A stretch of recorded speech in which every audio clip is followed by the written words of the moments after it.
This topic we're going to talk about today is going to ruffle some feathers, and we know that.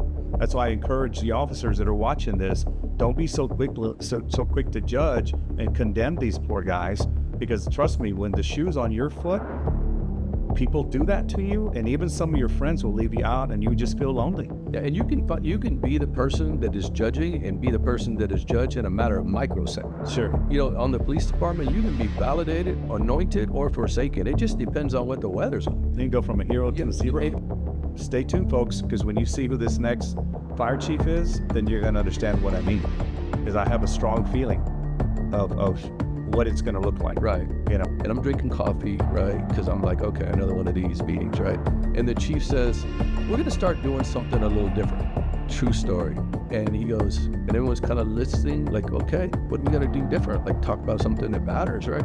And he says, we're going to start talking about.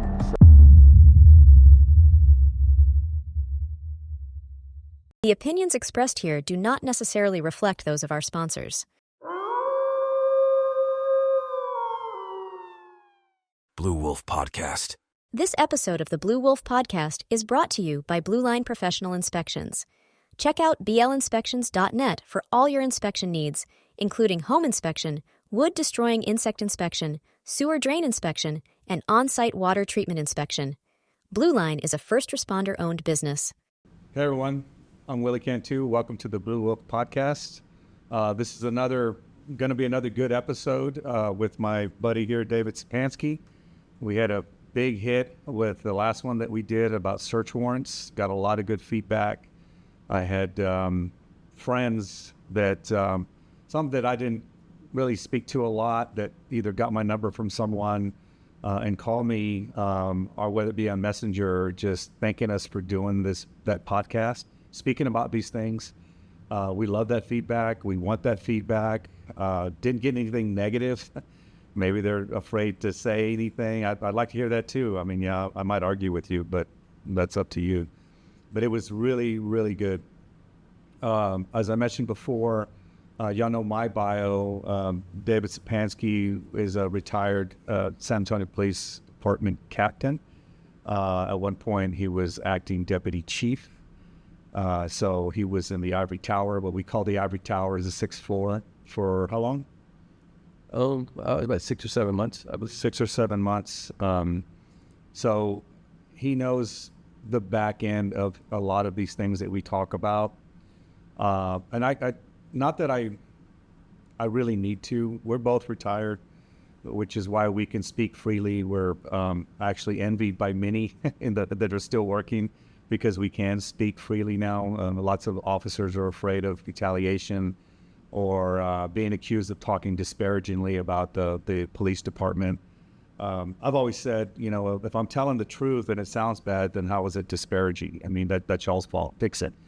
But nonetheless, I understand that. But I always feel like I have to say this little disclaimer, in a sense, that we do not have a bone to pick with anybody in particular.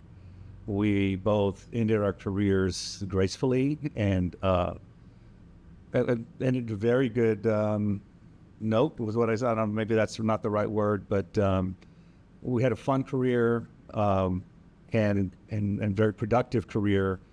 I believe, and I'm sure Dave thinks the same thing, that we did do a lot of good for the department, for the officers and the public. I think we represented the police department well, and we're the type of officers that the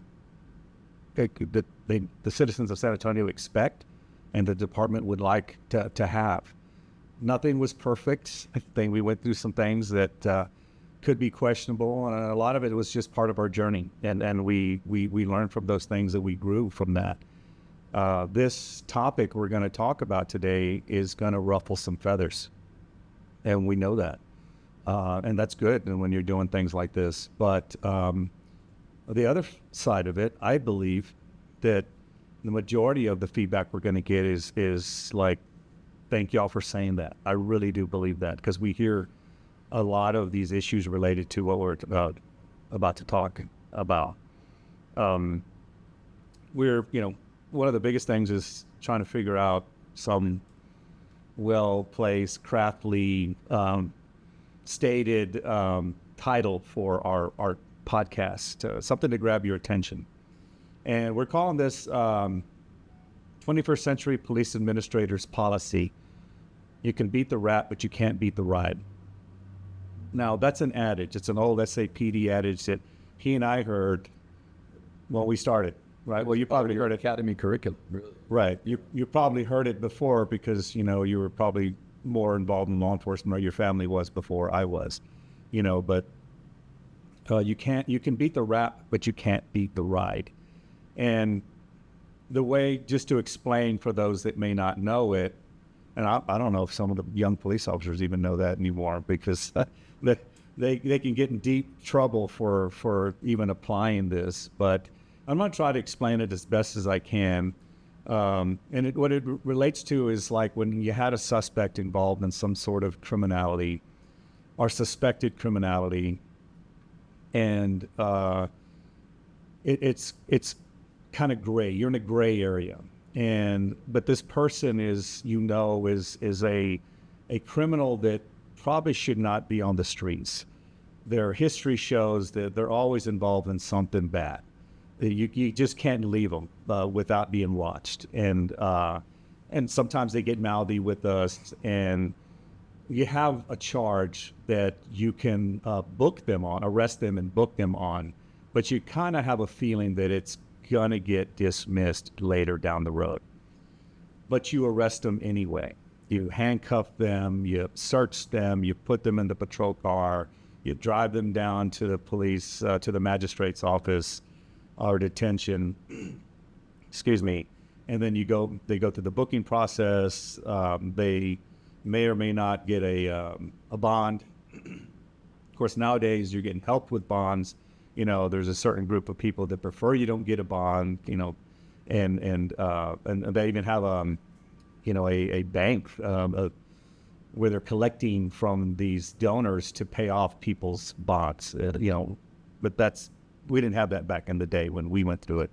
But then only to, either it gets dismissed right then and there at the magistrate's office, or down the road when they go through litigation. It's something that we had a feeling for.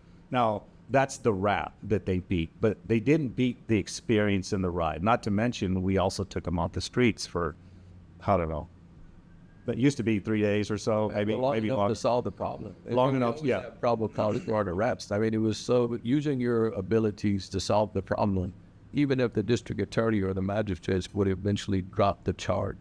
So it wasn't just randomly picking up people and taking them. It was solving the problem because you have probable cause for an arrest that may or may not be done, go through the judicial process for the prosecution, right? Right. It just depends. There's a lot of levels that can get dropped on or dismissed, the charges dropped and dismissed that we've seen. But it used to be just more prevalent with us back the day. And when he and I were talking about this title, it was almost like a thing of the past when you did mention it. Like, oh, okay, that's one of those things we used to use. We always like to get nostalgic and have that good feeling and all. But the one thing where we see and what we're going to talk about, we're not going to talk about that process. We're going to talk about what we're seeing within our own ranks of the San Antonio Police Department, or what we saw. And we're still seeing it because we're hearing from people that we won't mention. And ever, they can pull my toenails off, and I would not mention who I hear these things from, but they trust us enough to give us this information, and I trust them enough that it's true, because there's no reason for them to lie to us. Not to mention, I've worked with some of these people for years, are known of them, and they've had a good work ethic. But this, you may beat the rap, but not the ride, is occurring within our own SAPD ranks, the upper administration, and sometimes in the lower levels, on the street, from sergeants and lieutenants and captains within the units or the substations or wherever you may work, where what we're seeing is, and this is all administrative policy violations, where they're I use the word hemming them up. That's kind of like my word. That they're they're getting these officers on these little policy violations, and getting them in trouble. They go through the process. They have to go through a process called Blue Team, and then it gets investigated. It goes internal affairs, and then the administrators through there investigate it, and then you may or may not go and have to give an interview or whatever. But they know it's going to get you in trouble, and might even put you on administrative leave, administrative duty, where, you know, if you're a patrolman or a detective and you're used to being out on the streets and moving around, you're sitting at a desk doing paperwork or answering, dispatching, what do they call it? Expediting calls. How do I not know that? Because I've been there before. Yeah. Maybe it's my mind, my mechanism to say, try to forget it, you know, and not have nightmares about it. But yeah, expediting calls, which sucks. If you're an officer that you're used to beating the streets and handling people, and you want to be out there, you know, thinking you're making a difference, and you get sat for sometimes a year, sometimes longer, right? Sure. Much less, you know, just a few months. That's horrible, you know, and especially if they pull you out of your unit and send you somewhere else, because sometimes they've been able to stay within their unit, at least around their coworkers. That helps them, because then they can help them with paperwork or some process. But when you get taken out to be put on administrative duty, and you move completely away from your friends to some other group or entity, not that they're bad people, but they're not your people necessarily, not your circle, and it's hard. It's really hard on your psyche. Could be depressing. Yeah, go ahead. I just thought, when we were talking, I thought it was really, really important to talk about this, because there are officers that absolutely deserve to be disciplined, right? We've agreed, talked about that before. That's not an issue. But it's when the politics of it start to weigh in and the objectivity of it starts to go away. You know, and the administration now has kind of adopted a way, if anything kind of becomes a newsworthy event or anything else of that nature, then they want to wash their hands of it. So they take quick action on the officer without really a thorough investigation, so that they can go back to the media and the public and say, hey, we suspended this officer, or we've moved this officer, or in some cases we fired this officer, without a real due process. So we'll talk about some of those cases. And, you know, all of the officers really are expecting is the same thing everybody else expects, you know, due process, go through the investigative process. Because what Willie was talking about, in the police department, we have a formal and an informal. And so the blue teams, the informal can be handled by the chain of command, but formal complaints all have to go to internal affairs. But the chief of police has oversight on all of it. And we're starting to see more of that, and have seen more of that for 3, 4, 5, maybe even 6 years now, to where they've kind of figured out, we don't have to stand behind the officers and wait for this thing to adjudicate. We'll just throw them under the bus, for lack of a better term, throw our hands up, go tell everybody we don't condone this kind of thing. The officer gets his job back, or the case gets dismissed on the criminal level, and nobody really comes out and exonerates the officers publicly. And that's the part that's frustrating. Even when they're exonerated. Even when they're exonerated. Yeah. And that's why we have you here. That you're like the general manual, the instruction manual of what we're talking about here.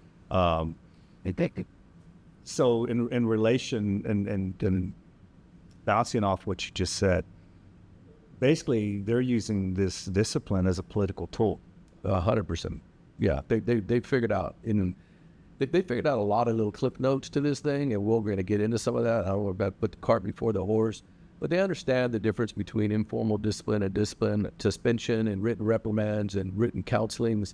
Those have to be reported to the, through the internal affairs process, and then go through the Civil Service Commission, and then that becomes public, but these never become public, and they figured out that news cycles are very short. Even when the waters get super hot 3 days later, something else comes up. They're very savvy in that world about how to, kind of latently handle their business and just kind of keep on going, because at some point we're going to talk about what their, in my opinion, and I stand behind this 100%, what their main management tools are and the way they execute that management. And I'll say it now, the first one is 100% self-preservation. That's the most tantamount thing for William McManus and his core people, is to maintain their positions and maintain their job. That's the only thing that really matters to them. The people and the officers come way down the line. And I'm before I forget, because you had mentioned something earlier, but here it comes full circle back. Self-preservation, saving their own ass is what it is. Not to mention that, to me, that's very cowardly. It's extremely cowardly, especially when you are, and we all started at the same level. Like no one got hired in as a deputy chief, right? Except McManus, right? Well, he was a chief. He was an appointee, but you and I, members, like, he was hired. Yeah. He was appointed. We came through the ranks. You started as a cadet. Right. Like, he and I did together. But then you move up through the ranks. So you're homegrown is what I'm saying. He's not. Yeah. And I'm not saying that's a bad thing, because lots of departments do that. But we all come on this department, at least I think, in my circle, that we come on to make a difference. Come on to fight crime.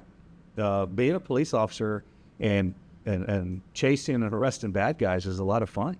And it's also something, it gets your adrenaline going. It makes you feel really tough in a sense, to include the women. The women do that too. But then here you get into this administrative role, and this is me. I'm not speaking for you. I'm speaking for me. That you get into this administrative role and you forget where you came from. You forget the things that you did on the ground, and nothing's ever perfect. It's always a gray area. If you didn't work in the gray, you weren't a good cop. If you were black and white, I didn't want to work around. Sorry, I can't. Why are you laughing? I can't help but smile, because as you're saying this, and I'm assuming that if whoever's watching, 1, 2, 200, 2,000, whatever, you have to acknowledge that what he's talking about is 100% true, but not everybody on the police department has that same mindset. There are people that come on the police department simply because it pays well. That's an honest to God statement. Well, that's why I got honored. That's why I applied. Yeah. And, and some people come in there and figure out the path of least resistance, right? At some point, you got to figure out it's about you or about the work, right? And most of us, it was about the work. If you start talking about it's about you, then you start ingratiating your way into these different circles and starting to end around places, never get any real skills, never learn any job, any technical competencies. And then all of a sudden you're kind of safe spaced all the way up. And then you wind yourself at the executive levels, and then you don't know anything. No. And that's kind of where we're at, unfortunately, And that in and of itself is a whole nother podcast. They're all other podcasts. That podcast, that process in and of itself is a whole nother podcast. But it's important for you to mention that within this. But I just consider it complete cowardice. And the correlation I was trying to make is that we're supposed to help people. We're supposed to, we're public safety. We're trying to keep the public safe so they can live freely and enjoy their lives without any kind of fear of harm to themselves or their family. Yet the officers are getting, because of this self-preservation cowardly mode, they're getting disciplined for little ridiculous things. And some, maybe they did need a slap on the hand in the form of probably the smallest form of discipline, but a lot of it is, they're killing flies with an elephant gun, that we've seen before too. And that could be a whole nother example. And we know those examples. So if you're one of those people, here's the one, and I'll back up. I do know of a lot of really good supervisors that he and I have talked about and we love. They were so good, all the way up to chief, and a deputy chief that treated people fairly. And now sometimes being treated unfair, it depends on who's talking, because there's some that are just always getting in trouble and they're wonder why the department's messing with them. Well, it's because you keep fucking up. Right. Right. You keep fucking up and expecting a slap on the hand all the time. We get that. But wouldn't you agree that anybody really wants, right, in any industry, including the policing industry, is that you want a continuity, like you want everyone to be treated the same, and that's important. In the police department here in San Antonio, not everybody's treated the same. And I think that's where the culture starts to get toxic, and then it continues to get toxic, and it gets more toxic. And the next thing you know, you have a police department that is more responsive than proactive. And so crime now is taking a backseat, and it really is I just got to get through the day, because if I do anything else, and it winds up getting the news or complaints are done, or it creates a little gray area. And in this business, if you're working, there's always going to create some gray area, right? And then they wind up having to go through this disciplinary process, having to go through the stress. No one's really backing them up, so it's easier not to do it. And I'm not saying that the cops out there aren't doing it. There's still a lot of them that are doing it because they just have it in here. But it gets tougher and tougher to do it when you work for people that just don't see you as someone that really matters. You're just a means to an end, right? Yeah. No, definitely. And I believe that the chief, granted, this chief of SAPD is still Willie McManus. I don't have a bone to pick with him. He's treated me fairly. I think I mentioned this before. And, but I've heard, all kinds of stories and things like that. I'm not trying to make a defense for him, but I do understand what is driving this now. Because it's been going on since you and I came on, but not as prevalent as it is today, right? And when we talked about it being used as a political weapon, it's because the politics that are behind, that are forcing his hand to do this. We have a very liberal city government. The city council is mostly liberal. And even worse than that, some of them are activists, which is bad. Our city managers are liberal, especially the one in charge of public safety, Maria Villagomez. I hope she hears this and maybe one day approaches. I've never run into her, in person. Hey, invite her on. Yeah, I can care less, but I've seen the results of her work, and they're not good. But what's happening in this situation, what we're talking about, and why they're using it as a political tool, and what you're saying, self-preservation, when they wash their hands of an officer, if it gets to the point where they just fire them, or charge them, charge them with a crime, and then because they got charged, they have to fire them. They've washed their hands of this person, and what it does for them is now all the anti-police crybabies, because our city government listens to them, are Act 4SA idiots. They used to be defund SAPD or something. I forget what their name was. POBI Proposition B. Yeah, the ones that pull. They're the same group. Yeah. They're the same group. The ones that you'll always see when the police try to do something productive, you'll see the news will go and talk to these idiots. I don't know why. They have them on speed dial. Hey, let's talk to so-and-so from Act 4SA, and get their input. They don't know shit. It makes for good TV. It makes for good TV. That's really the whole thing. But they don't know shit. They give their opinion about something they don't know anything about. But they're really afraid of them because those people, they're what we call crying, could end up in a protest. And now San Antonio, we had protests, but they weren't as bad as anywhere else around the country, right? No, and it never has been. Never has been. 5 championships. Oh, that too, yeah. And after the Floyd thing, that was the first time we really had that kind of, whatever it is. It was unrest. There was criminal mischief downtown. There were large groups of people. That stuff traditionally never happened in San Antonio. But I got to circle back because I know we get kind of... No, go ahead. Look, I don't have a bone to pick with Willie McManus either. Mike ended my career admirably in good standing, just like you did. Where I differ from you is I hold him 100% responsible for the culture of this department because it begins and ends with him. Sure. You can't throw up your hands and act like you weren't responsible because the men and women of any organization will always take their pulse from the men and women in front of them. And if you play games with them and you show them a different way, that's the way they're going to go. And there's a great line. I lose it, right? But I'm telling you, there's a great line in this show called The Wire. It is way back when. Right? Yeah, I've been told about that. And I never watched The Wire. Everyone should watch The Wire because it's a really good show. But it had great advisors. And at one point, a guy's going to make sergeant. And the guy tells him, this lieutenant, he says, hey, man, in a couple of weeks, we're going to be out there with 11 or 12 people. And he goes, some of them are going to be good police. Some of them are going to be young, dumb, and trying to figure it out. And some of them are going to POS us, right? They've got their own agendas. But they're all going to be looking for you or to you for a cue. He goes, you show them loyalty. Like paraphrasing. You show them loyalty, they'll learn loyalty. You show them it's about the work, it'll be about the work. But if you show them some other game, they will play that other game. Right? That's what's happened here. You showed these people how to play that other game. And that's the sad part of it for me. And I'm only speaking for me because the men and women here deserve better than that. No, that makes total sense. I mean, you put it perfectly that you have to lead by example. No, yeah. And if that example isn't good, well, then the rest of it, the followers either, and they have to follow, because you're the one that's their leader and guiding that process, I'd say. But no, that was a good point.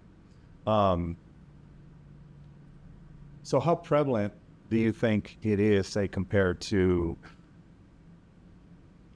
on just Florida, let's say 6 years ago? Are we talking about what we're talking about here? Yeah. Like this. Yeah. It's gotten much more prevalent because obviously the times have changed. Because really that breaking point, right? We talked a lot about 2015 in the last podcast when things started to move. It was very strategic, executed flawlessly, right? About this anti-police, divide the community thing. But more so since 2020, obviously that was a tough year. We talked about that last time. Floyd, Breonna Taylor impacted this country and policing in ways that probably may not be recovered. Right. No. I don't think it's not going to be recoverable. We'll still learn to operate around it, but it's changed the landscape considerably. And since then, it has been much more in your face, cameras in your face to the chief of this department and other departments about what happened. They want it right now, right now, right now. So the days where somebody says, look, I'm not going to talk to you right now because I don't even know what happened, have gone. So they feel compelled to give a quick answer, quick body cams. Yeah. And then, of course, you get a lot of the noise out there. Social media allows everybody to weigh in very quickly. And so they feel the pressure. So then they just decide, hey, let's just cut these people loose. Let's take some sort of administrative, punitive action, either fire them, transfer them, get it to internal affairs, or if it's the situation that we were talking about on South, let's move to a very quick arrest without a full objective investigation. And let's just do this so we can tell people, hey, this is what we've done. Now it's in someone's else's hands. And you see that. And my perspective is different than yours because I was an interim deputy chief from May to September. But after that, about a year, 6 months after that, they moved me to the patrol executive office. So I was on the chief's floor. Why they did that, I have no idea. But Tabs on it. yeah. And so, and I would hear some of these conversations, some directly, some through friends of mine, and most of them were discussed. And there would be guys at the senior level, like right next to McManus, like literally right next to McManus saying, you know what, fuck that guy. And if you start talking like And that, what guys were they? Police administration? oh yeah, absolutely. I'm not asking you for names. I'm just like, be happy to give them to you, but for the sake of yeah, decency, we oh yeah. but And people that are maybe in the know will probably figure that out. yeah, But so were they? assistant chiefs, deputy chiefs, and they have internal assistant to the chief of staff and external assistant to the chief of staff. So, and they would do this regularly. And it was just, you start talking like that, and it just takes away the personal part of it, right? It's apathy with a capital A, right? It's like you have no regard for people. You're looking after yourself. You don't understand what they're going to go through, so you cut them loose.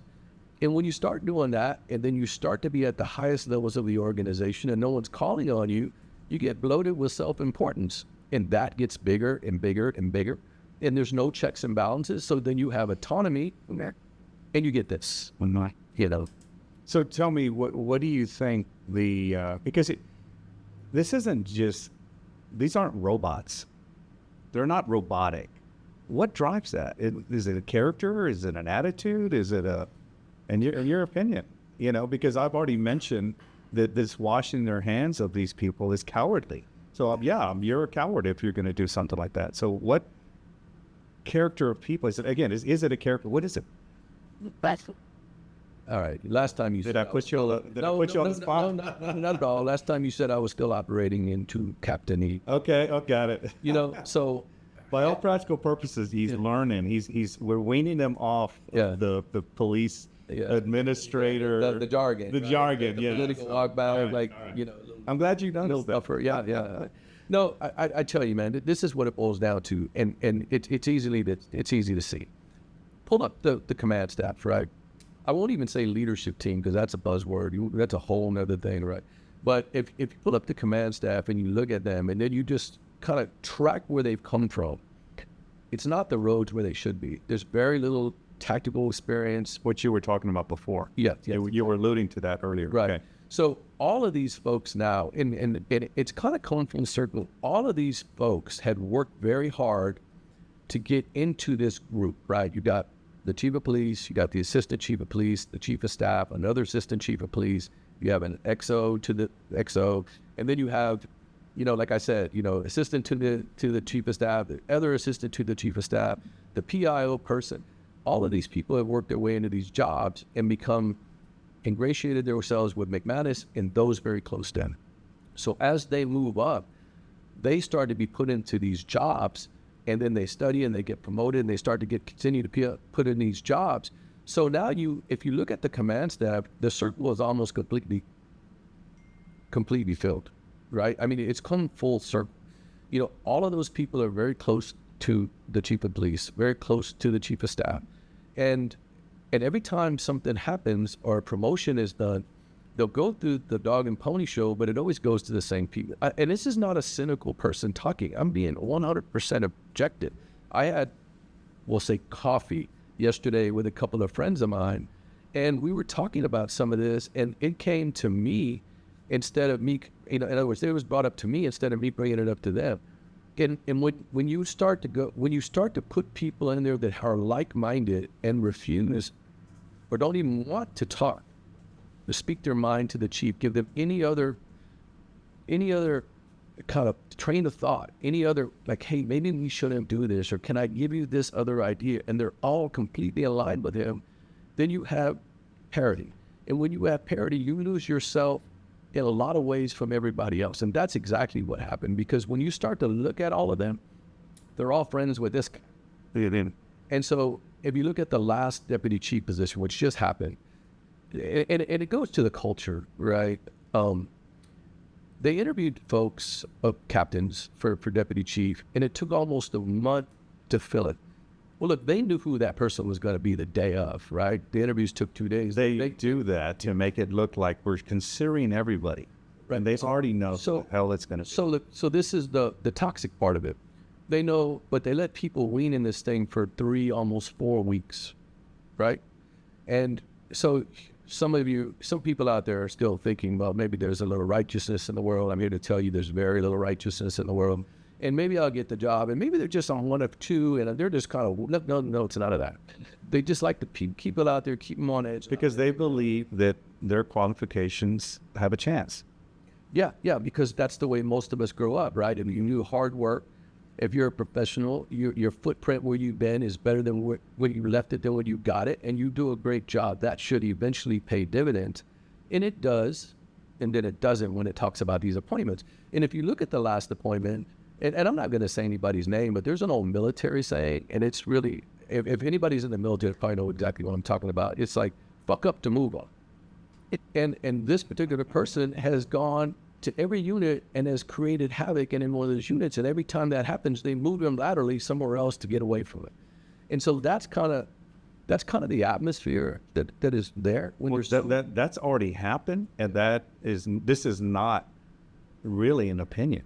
No, this is not. This has happened. This has happened. Yeah, it happened. And it has happened, probably for the last 5 years. And when I say, if you go back and you just look at the appointments, and then you start to look at it, anybody could see that, this is the fix is 100% in. And there are men and women that are in the captain's ranks out there that have so much more experience, so much better record. They're professionals at the highest order, and they continue to get overlooked. And it's the sad thing about it is those are the people that would eventually be in those high-ranking positions that could probably do much more in terms of giving the chief of police real advice, or at least input, when it comes to what's going on out there, so that he could at least consider it before you start doing it. But the people that are in his ear, they're not giving him that. They're giving him the other stuff. And that's you ask the question, how does that happen? And that's how that happens. And then so you have these buzzwords, and leadership in great part is a buzzword now. They're much more of a management team, a micromanagement team. Leadership, you can't, if you don't have positive influence on people, you're not leading, you're managing. And so, is there any real positive influence on the police department right now from that floor? Absolutely not. So before we go too far with that, and while what you just said, when was it that this chief was recalled? Okay, 26. Well, it was a recall. There was a recall vote. Yeah, it was a vote of no confidence. Vote of no confidence. There you go. Yeah. Oh, it's funny that you brought that up.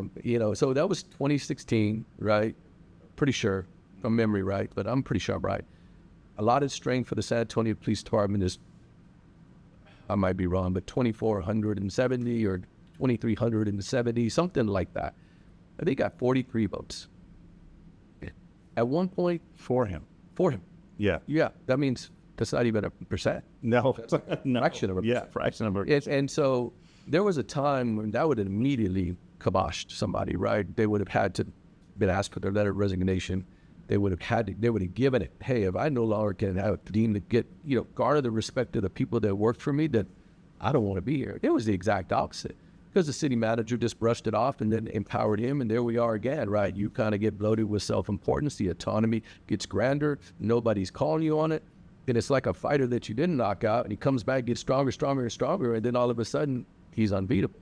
And that's where you're having that right now, because that was a huge statement by the rank and file. Well, and tell me what you know, because I had heard about it too. When he was hired, weren't we getting phone calls, certain people from other states and departments trying to warn us about him? Yeah, and I know we're going out a rabbit hole and kind of. No, we'll only go so far though. I'm sorry to. So he came from Minneapolis, and I was telling you, I wish I'd have kept this letter. I know somebody has it. The former SAPOA president probably has it. He's a classmate of ours. I won't mention his name, but I should have asked for. And if I can get it, I'll give it to you. But it was one of these real interesting things, and it was what made it so interesting. This officer said, "Hey," it was just to the association membership at whole. He says, "Hey, I just want to say that you guys are getting by far the worst police." I'm quoting here. I'm paraphrasing, but I'm quoting. It might not be word for word, but the general context is perfectly spot on. And he says, "I just want to let you know, you guys are getting the worst chief I've ever worked for, and I've worked for a few different agencies. And just so you know, he has done nothing but been good to me. I get him he goes, I have been issued 2 citations for valor, something else, for whatever he did." He says, "But he has completely ruined this department. And now you're going to get him, so be careful." And that letter started circling. And I know the chief seen that letter. I know people have seen that letter, but like anything else, it was in 2006, and most people can't remember what happened last weekend. Yeah. And so it was a strong indication of what was to come. And it came. I think what helped him and not prove that immediately was the political atmosphere around law enforcement, because things have changed drastically. And you mentioned Floyd. That's when they took a turn for the worse because of George Floyd. And that's another conversation of itself. George Floyd's situation was an anomaly, and we try to change, and they're still trying to do. From Minneapolis too, which is ironic. You're right, ironic, yeah. But an anomaly on one turd. The guy, George Floyd, was a turd, okay? The guy was not a productive citizen. The world's a better place without him.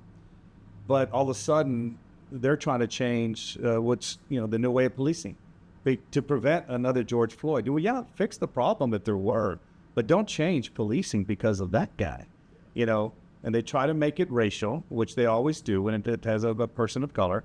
But that's kind of, that's the mode that we're in. I believe that it exploded because then our city government has bought off into this wokeness, which is all part of wokeness, this anti-police crap, which they guise under, police reform, justice reform, new way of policing shit.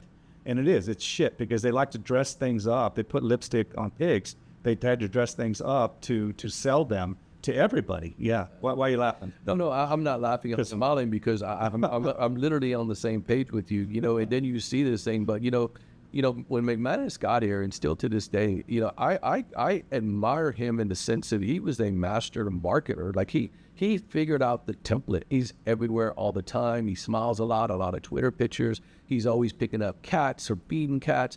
And, and people think... I will say Javier Salazar is better. Yeah, well, Javier learned, right? Probably from him, yeah. PIO guy, right? That's right. It is what it is, right?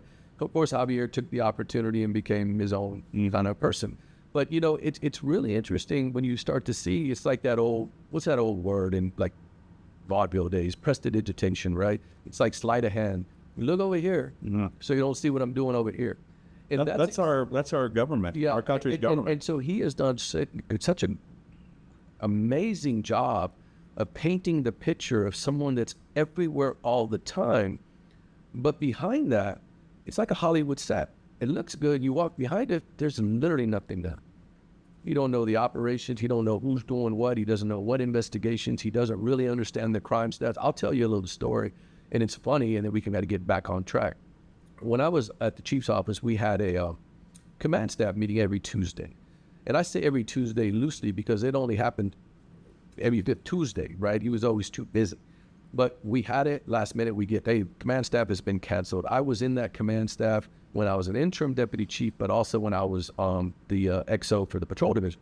And one day we're sitting there, and I thought he was joking. We're sitting there, we're going around there, and the chief would start off, and we'd go around the table, and the chief literally said this, and there were many people in the room, and I'm drinking coffee, right? Because I'm like, okay, another one of these meetings, right? And the chief says, we're going to start doing something a little different. True story. And he goes, and everyone's kind of listening, like, okay, what are we going to do different? Like, talk about something that matters, right? And he says, we're going to start talking about crime. I'm going to spit out my coffee. I thought he was jacking with me. Like, we're the police department. That's all we should do. Right. And he was dead serious. And when we got out of that meeting, everybody just kind of gathered and just, what the F was that about? And he was dead serious. So I'm just trying to give you a little insight of like how the mind works. Yes. And so the moral of that story is not to showcase him in a negative way, probably it just did, but more so that crime is something the police department should be talking about every day, right? Like, what should we be doing? And it's not just about hotspots. It's about finding offenders, focusing on those offenders, getting them off the street, and prosecuting them successfully. That's our mission: keep the public safe. And it's a funny thing you say it like that, because I say the same thing about use of force. We always talk about use of force, or they use a lot of force.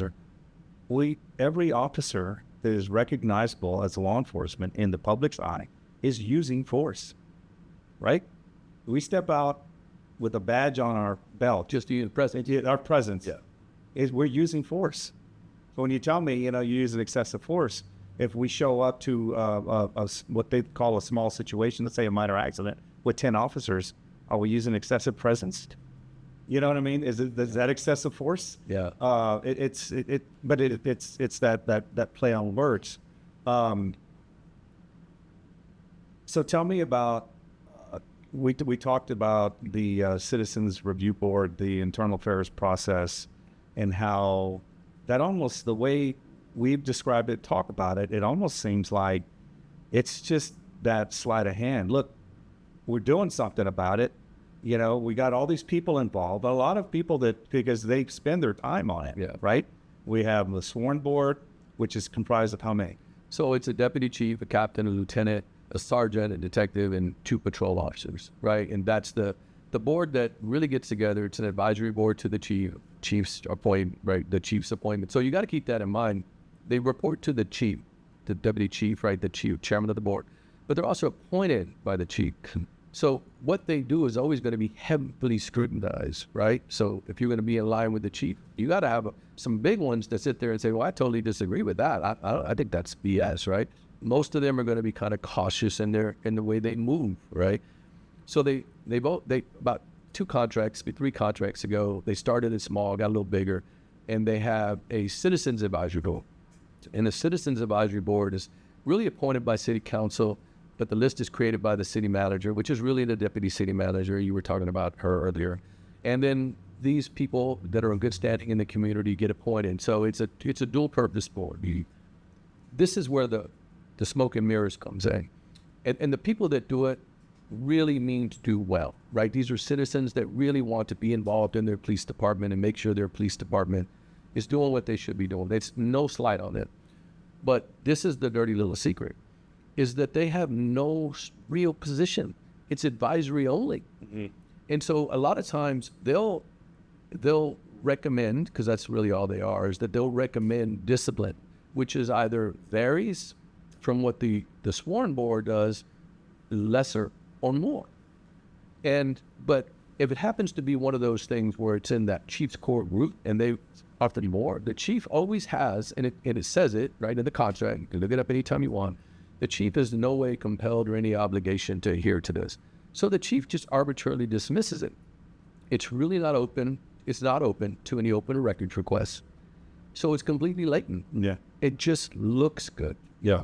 And in my opinion, it's like if the chief, we're talking about our department, but it really could apply to any department. You guys like to drop words like transparency all the time, but it's really not transparent. You should like let people see what you're doing, right?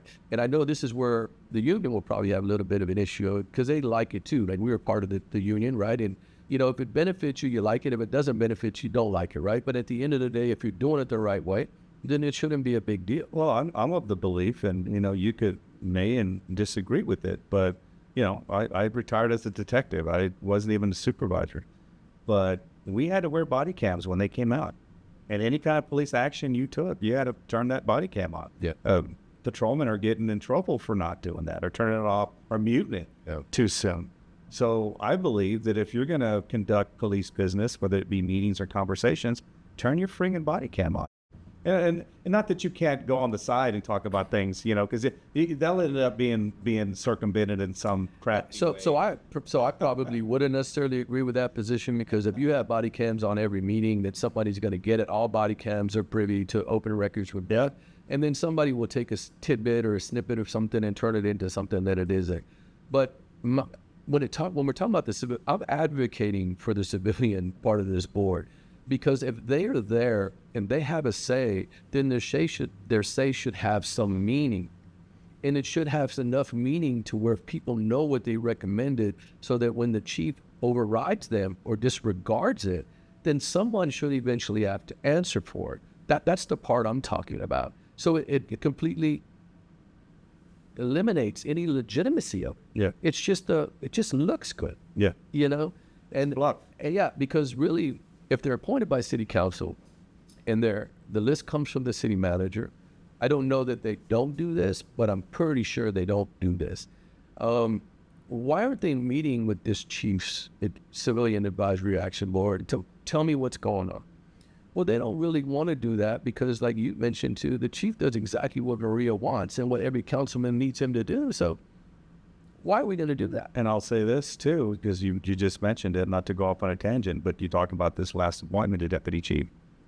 How much of a hand do you think she had in that decision? I don't think she had much of a hand in it. Really? I think that decision came straight from the chief of police. They're all really supposed to be from the chief of police, right? But mainly from the chief of staff. Because he's part of that group, and where I think the deputy city manager had a huge say in it was when he appointed one of the assistant chiefs. Oh, yeah. Yeah, and it was no secret at the time. That's why I'm asking. Because she's got her hand. I'm hearing she has her hand in what's going on. Well, she approves everything. Yeah, but I'm hearing, because my other side of the family is fire. And I'm hearing she's got her hand in their upper management. Oh, yeah, for sure. And we're fixing to see, and stay tuned, folks, because when you see who this next fire chief is, then you're going to understand what I mean. Because I have a strong feeling of what it's going to look like. Right. I won't reveal, or go any further than that. Yeah. It's like a cliffhanger, right?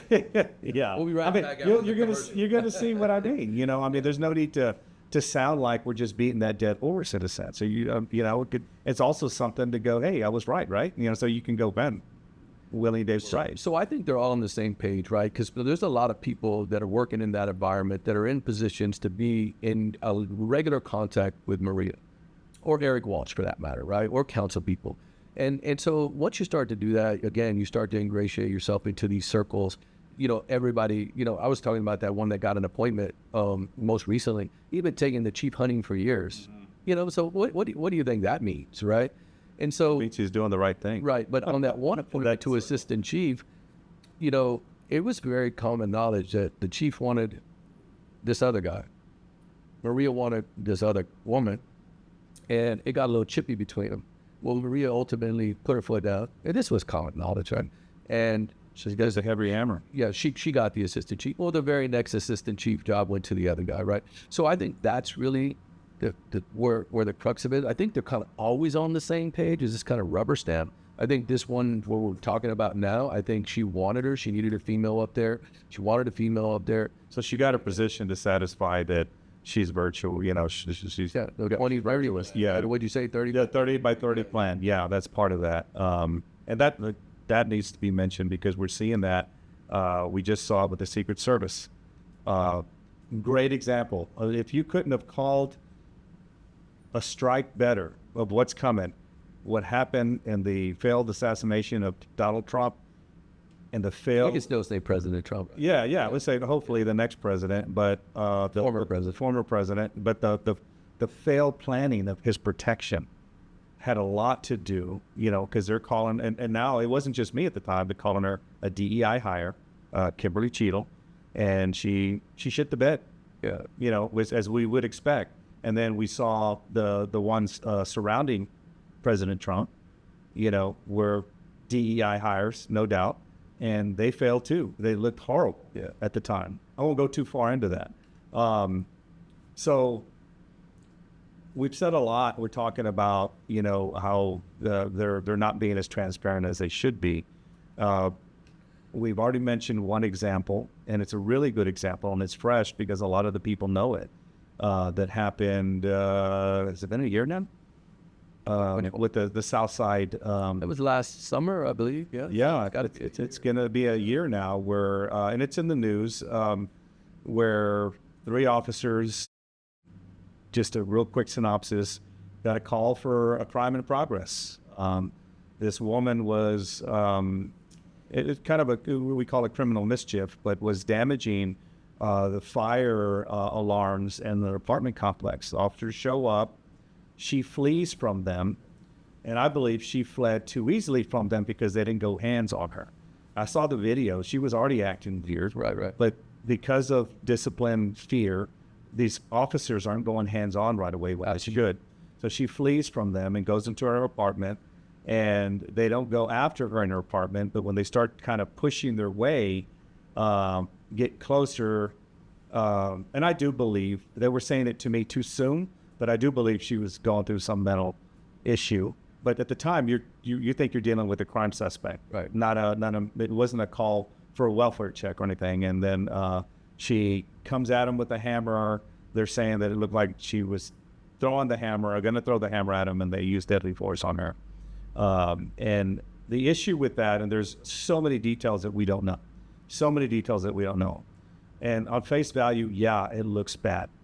But the unfairness that we saw in that situation was that from the start of the incident, 16 hours later, these officers, that warrants had been walked, they were arrested and charged in the same day. And convicted in public opinion. Convicted of public opinion because the narrative started, the political part, through our own administration.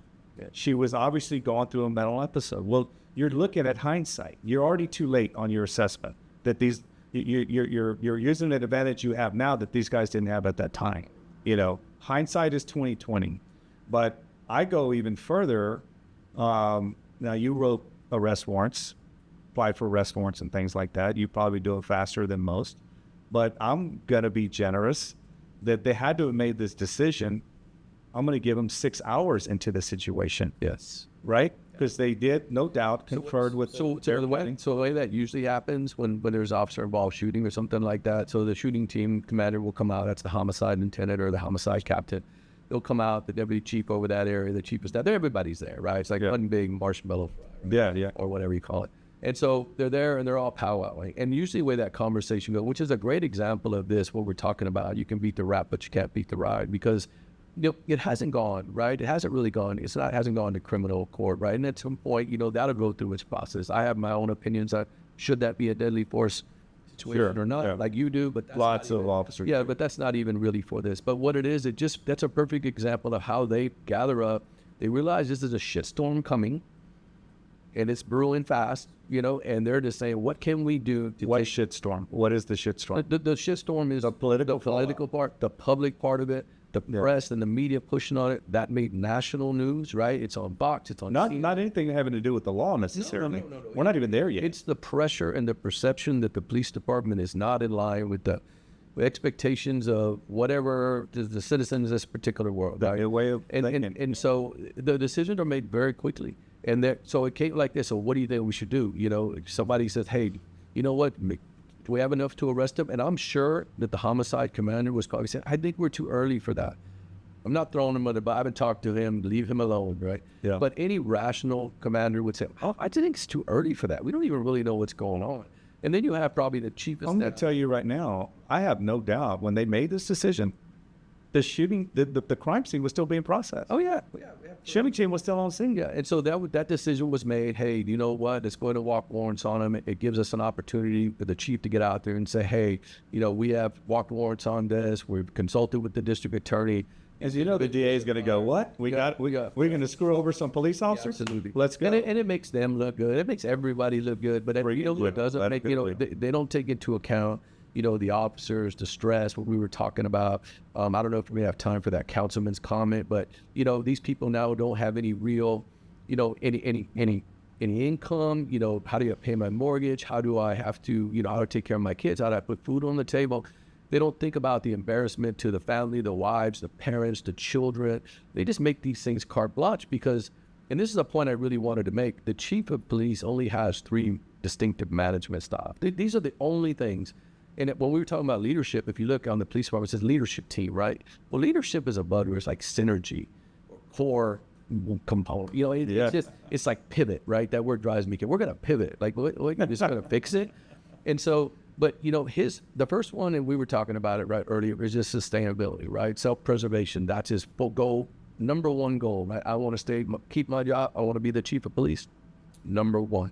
Number 2 is always going to be take care of our own, right? They take care of their own. Those that are friends of friends of friends in that group always get a different level of discipline. They're usually the ones that will get the written counseling, the written reprimands, because none of that gets reported to the public. It's all internal, hush-hush, no real documentation of it. Sits in there 201 for a while, then it disappears. How? Who knows? But the third one is probably really, and we can almost kind of make a buzzword at this point because it's why not? Yeah, create one, right? Be a part of it. The corporate problem, but it's, you know, it's like MBV, right? It's management by vendetta. And that's the way these guys do business. If you ever supervise one of them and disciplined them, or if you ever supervise them and just simply held them to normal expectations, you want to work here, you're going to do your job.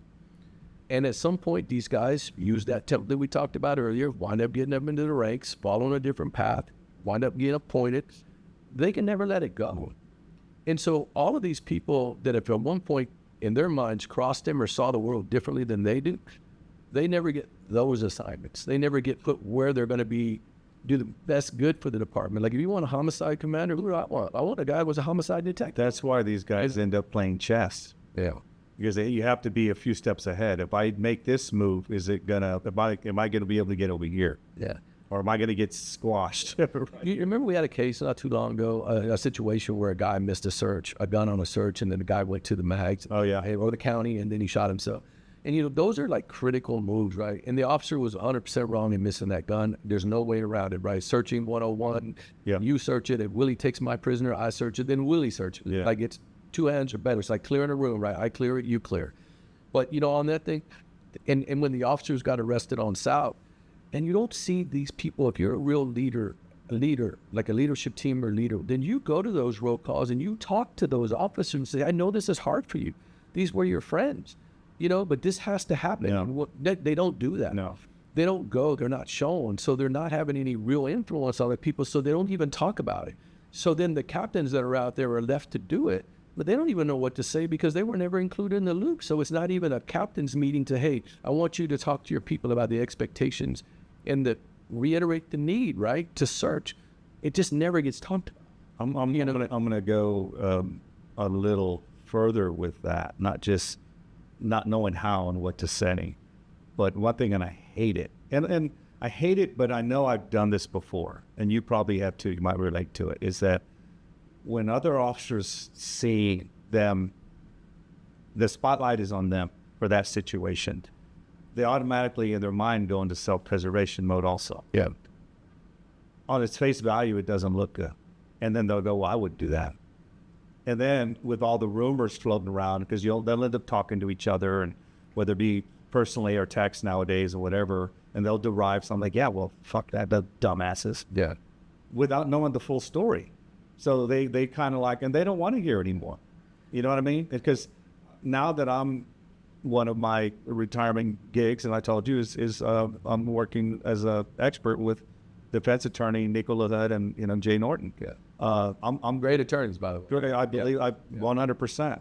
But I have learned that I need to go, wait a minute, I'm seeing the snapshot.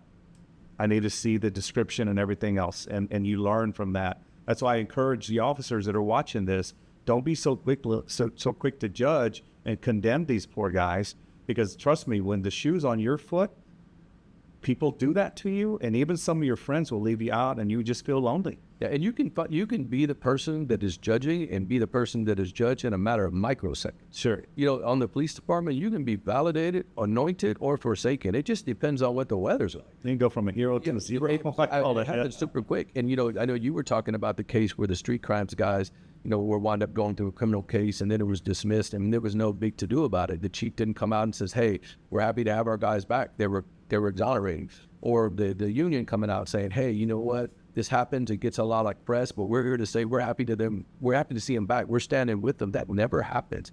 And all of those things. I'm pissed about that. Yeah. I'm going to do a podcast on that situation. He's talking about the street crimes guys, officers, Thomas Villarreal and Carlos Castro. And some of it is just my time to get to it. But I think it's important because you just said that. These guys were left out to dry and hung out for political purposes. We're kind of running out of time, but I wanted to describe a little bit more of that. But it's a great example, and you'll see the correlation of what we're talking about with that case. But I was telling you this story, and I just feel like I got to get it in. We have like 2 more minutes. So when we're talking about how these kind of management, again, not leadership, these kind of management techniques kind of create this toxicity, right? It's just a bad culture. It doesn't just affect the men and women at that patrol level or detective. I can tell you with certainty, looking right at whoever's looking right back at us, that within the last 15 years, there hasn't been maybe 1 or 2 people at the highest level of this organization. So I'm talking about all the captains, but more importantly, I'm talking about all the deputy chiefs and assistant chiefs. Maybe 1 or 2 that have left feeling good about it. Everybody leaves this place feeling like, what a shit show. Yeah. Literally, what a shit show. Good point. And I'll tell you this story, and I got permission to tell this story. It was a very one of the most respected deputy chiefs in the entire time I've been on the police department. And he was humble, he stayed grounded, he took after his troops, he did what he had to do at that level, but he always spoke up and was never really one of in that group, but he was respected by that group. So it's kind of a weird deal. He kind of played neutral and accelerated when he had to, decelerated when he had to. One of those guys that don't piss him off. Don't piss him off. But very respected, right? Yeah. Level-headed, very objective, smart. When he left the police department, they put together this little plaque. It was almost an insult. The way it works, if you're on a patrol shift, 30, 40 guys and women, and someone in the shift makes detective, they all chip in and they get him a nice little thing. Working at South B or Prue Road or West, and now you're moving on to detective. Got him gun. Yeah. And so some people got him gun. And so when this deputy chief, this super tenured, super respected deputy chief leaves, they must have forgot about it. And the chief gives him a little trinket. It's like a little wood particle board piece of shit. And he gets it. He never says a word. And again, I got permission to say it. And he leaves, and I get a video. And he takes it and he sets it out there, loads up a shotgun with double-out buck and shoots it. And so it sounds funny. And that dude, I would have never expected something like that. No, but it sounds funny. But, it's pathetically funny. Because you should walk out of there feeling like you gave 30-plus years of your life to something you feel really good about. And most of us still feel good about the work, but we feel really bad about the path. And he was at this highest level, and that's just one example. There was another guy that got one too, literally walked out the building in the same dumpster. The dumpster in the parking lot, threw in the dumpster. That's how little reverence this guy has. Yeah. That's a strong statement to make. Like you don't have anyone. You have like the not so fabulous 5 that are around you, but everyone else has no legitimate value and respect for you. And I'm talking about the executive levels of the police department, not just the men and women of the police department. And then you get all these media people always taking shots at those guys through low-hanging fruit, where they put it on KSAT talking about these officers did this, but they never really talk about what's happening at the highest level of the police department. And that's probably by design, but because the culture of the police department is important. People feel good and do a good job when they really respect who they're working for. And I'll just... that goes to, even we always get these idiots that say you guys are getting too militaristic. You gotta, that's how our academies run. Our ranks, we have a rank structure that's kind of like militaristic. It's all these crybabies. But, the adage is your men will not die for you if they don't respect you. Yeah. They won't risk their lives in that sense. And we have lacked, and I don't know who the last one was really, and really in my career, but you need a true and warrior. This chief here, he did away with that word. No, he told people, he didn't want warriors or the warrior mindset. Total crap. Yeah. Yet, that's what they wanted in Uvalde. I know that wasn't SAPD, but when you have somebody, let's say somebody even laid siege on the department, they wanted the warriors to come in there and save their ass. Total bullshit. But you have to have that leader, because then they'll follow you. They will follow you. You know what I mean? And I'm going to say this about myself. I experienced that just as a detective. If I was leading the mission, these guys trusted me that I knew what I was doing and how I structured it. And they'd follow you because they also knew I did the work. I've done it before. However small, scenario it was, but it showed it. Men and women on the police department are incredibly intuitive. They know the deal. They're not dumb. They know who's in their corner. They know who's working with them or for them, and they also know where they are in the pecking order. And that's the shame. And you were talking about they won't die for the leaders. The men and the women in this community, including 55 or 56 of them, have died for the community. And those guys and women should be celebrated. And we should always kind of end by saying thank you to all of them for what they did and their families have given up. But, man, thank you for having me on, Willie. I appreciate it, man. I hope that people realize we're just not coming off here firing shots across the bow. We really care about the men and women of the police department. They should be represented and they should have a voice. And, there's a lot of people out there that respect you and appreciate you every day, and we're two of them.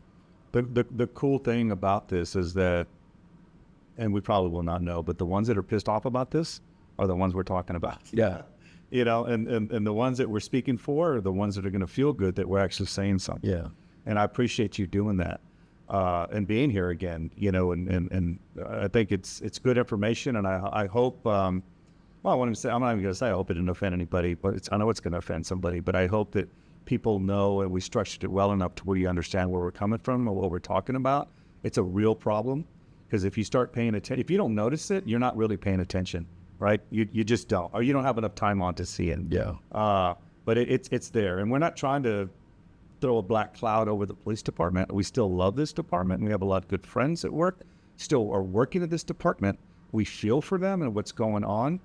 That's why we're doing what we're doing. That's why I started this podcast. I think we have the credibility to give our opinions and the knowledge, because we have done the work to explain it well enough. But I will say this, and it's going to be a strong statement, that upper management, not just in the police department, people need to get bold enough, grow a pair of balls if you're a male, or if you obviously already have them, but use them and step up for these good men and women that are risking their lives. Because this isn't about losing a sale. It's about possibly making a mistake because they're in fear of retribution, some bullshit, whether it be an administrative policy violation or, violation of the law. And we've seen violations of the law come about which truly weren't, only to be found that they weren't 4 years later. Quit putting these good men and women through this unnecessary stress. Be fair, no doubt. I'm not saying people don't deserve discipline, but treat them fairly and don't play politics with their lives. But I appreciate y'all listening, and stay safe.